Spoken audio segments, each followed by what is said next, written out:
Well, good afternoon, church family and friends, and I am here for the daily devotion again. And I was looking and kind of going through some different things this morning, and I read my Bible study, and of course I'm working on Sunday school and the services for Sunday. But as I was looking for something that would be a little bit more timely today, I'm sitting around with some of our family, talking to some of my in-laws, and I was thinking about, I was thinking about the times that we're living in, and I don't do a whole lot of Facebook. The amount of Facebook I do is basically what you see me doing with the church kind of stuff, but I do know after people telling me or people showing me different things, and Bill Bailey's good about bringing me clips from the newspaper and stuff like that, and so I do know that it seems like our media and our system today of getting information, when you talk about all the social media and the media in general, we as human beings love crisis, and we watch crisis, and we get a thrill out of crisis, and that's not right. It's just not the way it is. It's not the way it should be. But nevertheless, people are that way, and they are fueled by it. And so our country has been gone through its seemingly crisis after crisis, practically my entire adult life. But we are looking at things today that we watch the news, and you watch the Facebook feeds, and you watch all those kind of things, and you're watching things burn and break, and of course there are things that we should all be as Americans. You should be upset about certain things, and you should want to fix problems, and I think when crisis happens, we should take a step back and go, I wonder how we can solve this in the realm of faith, and looking at the Word of God and seeing how those things apply to us. I'm not against any of that. I hope you understand that today. But when I look at what's going on in our world today, and I look at the people speaking, listen, I'm not talking about just those who are on news channels and those who are lost, but even Christians today. And I see them speaking, and I think to myself, I wish people would just take a step back and think about what they're saying, and what they're doing to those around them, and what they're trying to accomplish. At my house with the kids, a lot of times, they'll be talking to each other, or they'll be arguing or whatever, and I always stop and say, what are you trying to accomplish? What's your goal? And I think we need to step back sometimes and understand that when we talk, we need to be able to understand, what is my goal? What is my goal for saying this?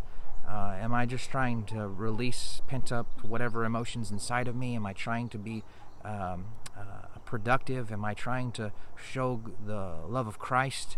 Am I trying to advance the kingdom of Christ? What am I trying to do? And can I show you a verse in Proverbs I found just a little bit ago? It says, Proverbs 12:8. There is that speaketh like the piercings of a sword, but the tongue of the wise is health. There are many things in the Word of God, that talk about the way we speak, and the way we act, and the way we carry out our conversations. So there are those who speak, and their tongue is like a sword. It cuts, it pierces, it separates, it damages, it wounds. And many times that's that quick reaction. You and I, listen, I'm just as bad as anybody else. Our first reaction when we speak is that of that the raw things that we want to say are hurtful, and they separate and they cut. And I don't know about you, but many times when I speak, when I'm not thinking about it, when I'm speaking from an emotional standpoint, a lot of times I speak and I want to grab those words and shove them back down my mouth, because it doesn't actually portray what I'm trying to get across. Can I encourage you that those who are wise, their words are of health. They're helpful. They heal. They mend. They do all kinds of things that are positive. Let me encourage you that as you speak, and as you post, and as you conversate, and a lot of times we can't help but think and talk about the things that are going on in our world. Remember, what's your goal? When you're talking, ask yourself, what's my goal? What am I trying to accomplish? You see, we should be speaking the truth in love. We should be trying to advance the cause of Christ. We should be trying to see, as Christians today, we should be trying to speak the truth in love, and so that we would be able to be those who are ambassadors of Christ on this world. I think it's important that we guard the way we speak, and the way we post, the way we text, the way we talk. Those things are very important. Don't get caught up in all of the anger-filled communications. God's people speak truth in love. And I encourage you, that is a very clear command, to speak the truth. We're not people who shy away from truth, but do it in a loving fashion. And think about what you say before you say it. I know it's something that I have trouble with, and I've always had trouble with it. Let me encourage you to be like me and think about that a little bit more, and understand that words matter and reactions matter. I wanted to encourage you with that today.